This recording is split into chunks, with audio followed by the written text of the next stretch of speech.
क्योंकि उसको तो आपकी जरूरत है, वो आपसे ही पैसे क्यों लेगी? जिसको जरूरत है वो पैसे देगा या लेगा।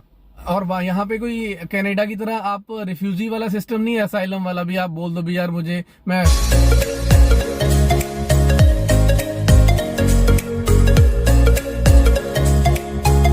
हेलो दोस्तों, वेलकम बैक। एक बार फिर से स्वागत है हमारी नई वीडियो में। मैं बैठा हूँ समुद्र के किनारे। आपको दिख रहा है पीछे वो जगह, सारा वो दिख रहा है वो मैं आपको दिखा देता हूँ। ये देखो, ये समुंदर है, समुद्र के किनारे बिल्कुल खड़ा हूँ मैं। लोग यहाँ पे घूम रहे हैं, कोई वॉक कर रहे हैं। हल्की हल्की बारिश है तो समुद्र के किनारे अच्छा था मौसम। मैं यहाँ किसी काम से आया था तो मैं कहा चलो तब तक वीडियो बना लेते हैं। उसका मेन एजेंडा क्या है आज की वीडियो का? बस करो यार, मतलब दोनों तरफ से इतनी लूट मचा रखी है न्यूजीलैंड के नाम पे, न्यूजीलैंड का वीज़ा के नाम पे। अभी मैं इतनी सारी न्यूज़ आ रही हैं तो मुझे लगा भी यार एक वीडियो इस पे बनानी चाहिए ताकि लोगों को समझ में आए भी ऐसा नहीं है। 25-25 लाख लोग दे रहे हैं वीज़ा का। आप समझ रहे हो? 25-25 लाख विजिटर वीज़ा का टोटल खर्चा है पता कितना है? आप यकीन करोगे, सिर्फ $250 250 न्यूजीलैंड डॉलर उसकी इमिग्रेशन की फीस है।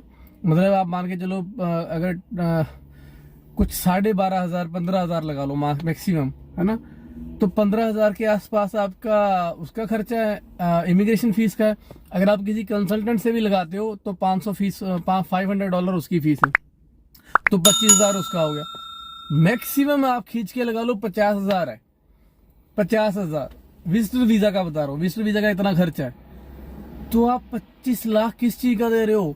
25 लाख नहीं, 25 लाख तो वर्क वीजा का दे रहे हैं। विजिटर वीजा का भी 10 से 12 लाख दे रहे हैं वो। 10 से 12 लाख जो काम 50,000 में, सिर्फ मैक्सिमम बता रहा हूँ 50,000, किसी भी हालात में 50,000 से ज्यादा खर्चा नहीं आया, उसका वो 10 से 12 लाख दे रहे हैं। किस चीज का? क्यों?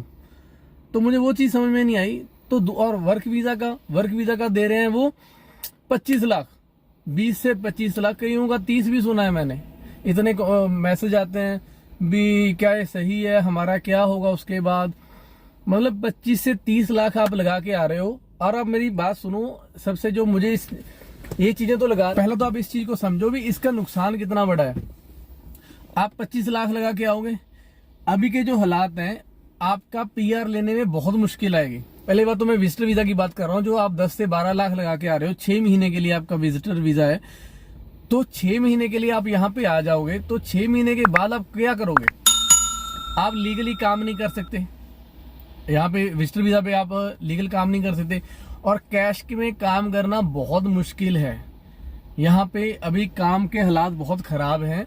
तो आपको खेतों में काम मिलेगा, और खेतों में यहाँ पे सीजनली काम होता है। जब कीवी का टाइम होता है प्रॉपर, मतलब तो वो वाला ऐसे प्रॉपर सीजनली काम होता है। ऐसा नहीं भी आप कभी भी आगे काम करने लग जाओगे, तो वो बात है। तो आप 10-12 लाख लगा के आओगे तो कैसे उसको रिटर्न करोगे 5-6 महीने में?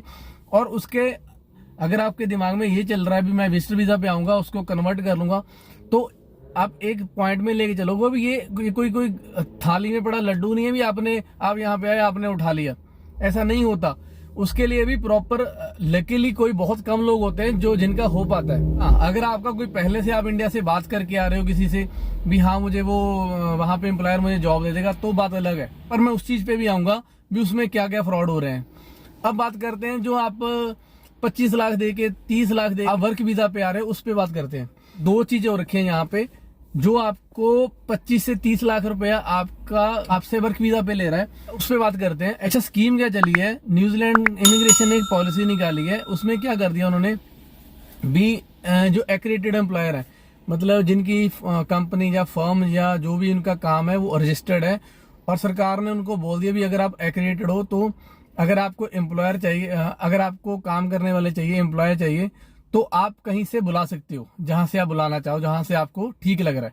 अगर आप एक्रेडिटेड एम्प्लॉयर हो, मतलब जो उस कैटेगरी में आता है। एक्रेडिटेड मतलब जो किसी को एक्रेडिट कर सकता है, मतलब किसी को बुला सकता है काम के लिए। अब वो कंपनी टू कंपनी डिपेंड करता है। किसी कंपनी को उन्होंने 5 एम्प्लॉय बोला भी आप 5 एम्प्लॉय बुला सकते हो, किसी को 10, कोई 20, 15, मतलब अलग अलग वेरी करता है, वो इतने बुला सकते हैं।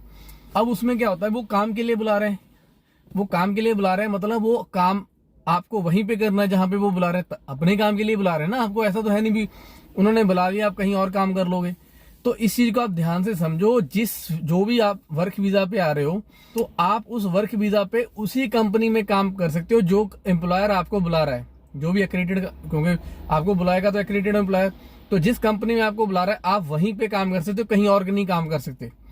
और आजकल जो फ्रॉड चल रहे हैं इसमें वो ऐसे हैं भी, कंपनी आपको बुला रही है, जो भी एम्प्लॉयर, उसने आपसे 25 लाख लिया, आपका वीजा आ गया, हो गया सारा कुछ, 2 साल का 3 साल का मैं बोल रहा हूँ वीजा लग गया, आपका 3 साल का वर्क वीजा लग गया। अब उस 3 साल में क्या हो रहा है, आप यहाँ पे आ गए, यहाँ पे आके आपको बोल देते हैं भाई आप कहीं और देख लो अपना, हमारे पास काम नहीं है आपके लिए।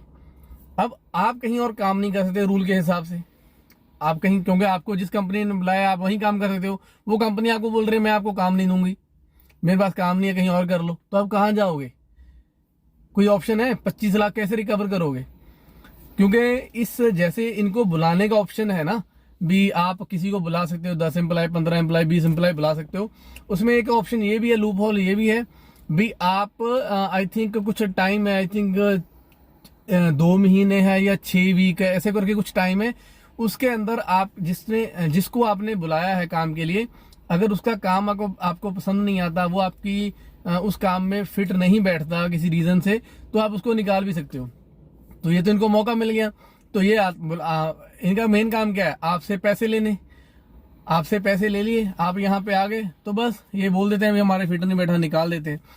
अरे कई तो कंपनियां भी नहीं है, मैंने ऐसे केस सुने, कई तो कंपनियां भी रजिस्टर नहीं है, जो बस कागजों में है और एम्प्लॉयर को बुला रही है। अब हो क्या गया, इन्होंने सपोज करो, मैं एक एग्जांपल बताता हूँ कितना बड़ा फ्रॉड चल रहा है। तो मुझे लगा यार आप लोग ऐसे, क्योंकि बहुत मेहनत की कमाई होती है यार, ऐसे पैसे नहीं आते।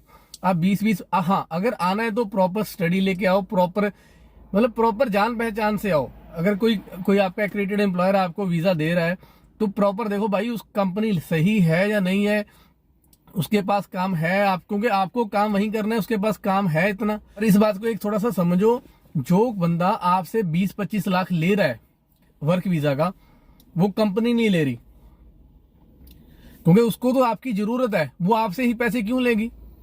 जिसको जरूरत है वो पैसे देगा या लेगा? तो समझो इस बात को। तो आपसे पैसे कौन ले रहा है? अगर तो वो कंपनी ले रही है, कंपनी, वो अगर एजेंट बोलता भी कंपनी को भी देने नहीं, जो इसका मतलब भाई उसका काम ही यही है भी वो आप लोगों से पैसे लेके यहाँ आपको बोल देगी टाटा बाय बाय, फिर क्या करोगे?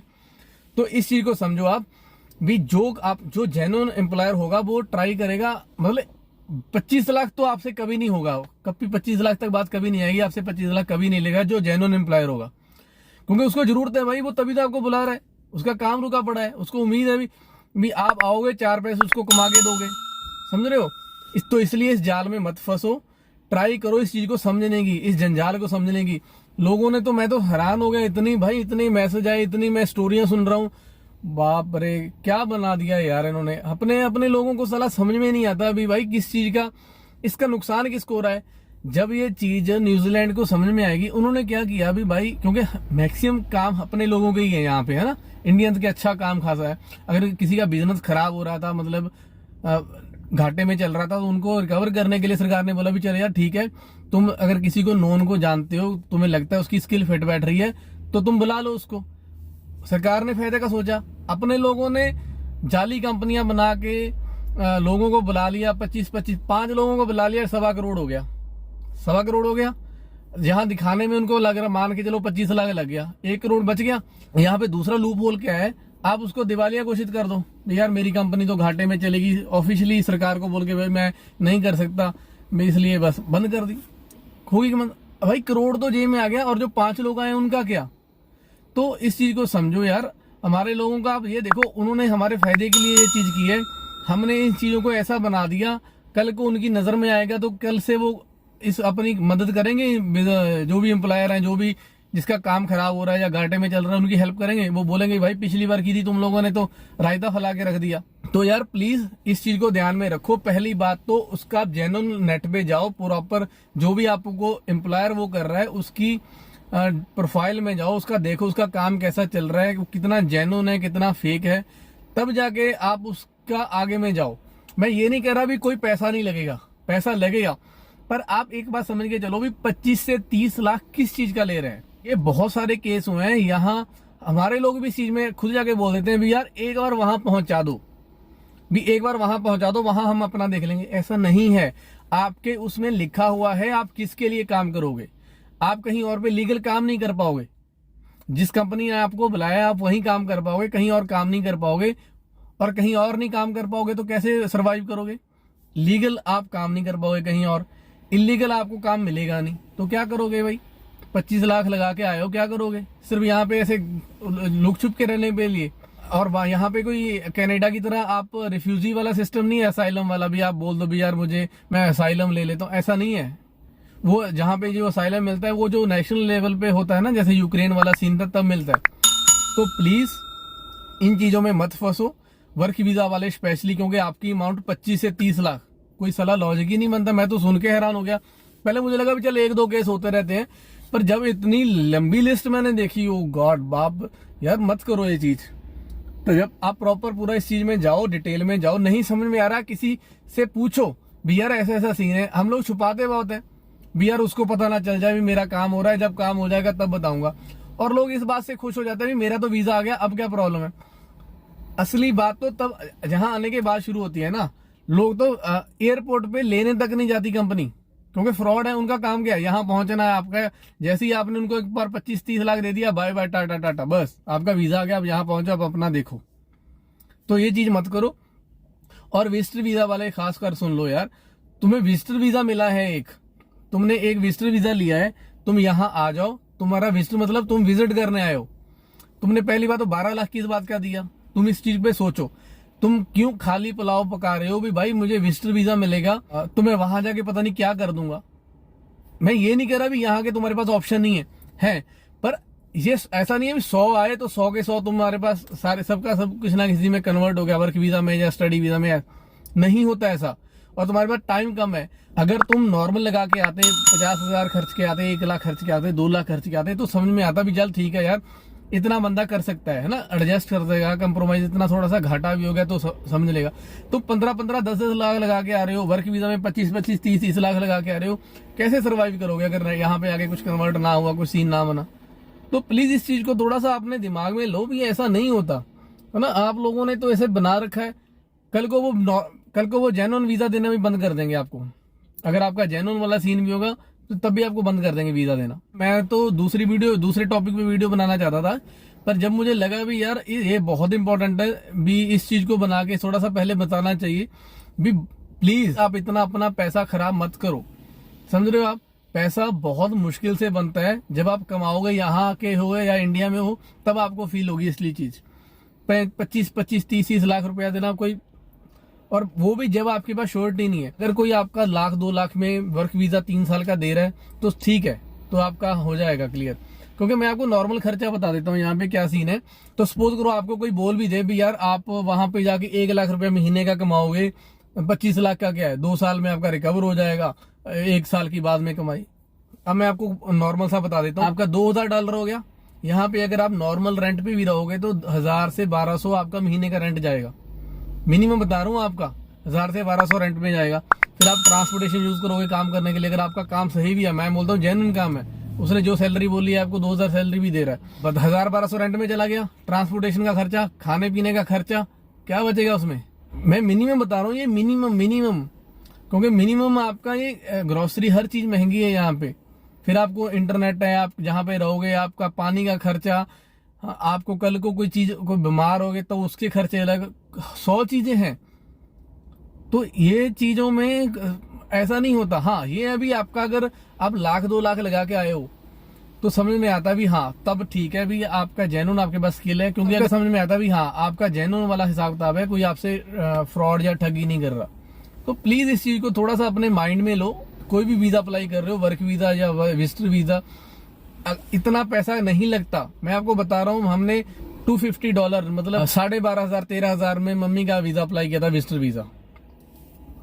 तो वो भी तो आपका यही करेंगे, डॉक्यूमेंट्स तो आपसे ही लेंगे, तो क्यों 15 लाख रुपया दे रहे हो विजिटर वीजा का।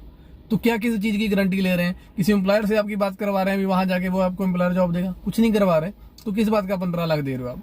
वर्क वीजा में किस बात की गारंटी ले रहे हैं, वो आपको यहाँ पे आके 100% काम देंगे एक फिक्स सैलरी पे, तो इस चीज को थोड़ा सा आप नॉलेज करो और फ्रॉड से बचो यार। फिर भी किसी के दिमाग में कोई डाउट हो इस चीज को लेके, प्रॉपर किसी अपने जान पहचान में न्यूजीलैंड से या किसी दोस्त से बात करो, नहीं है तो मुझे कमेंट करो, इस चीजों में मत फंसो प्लीज।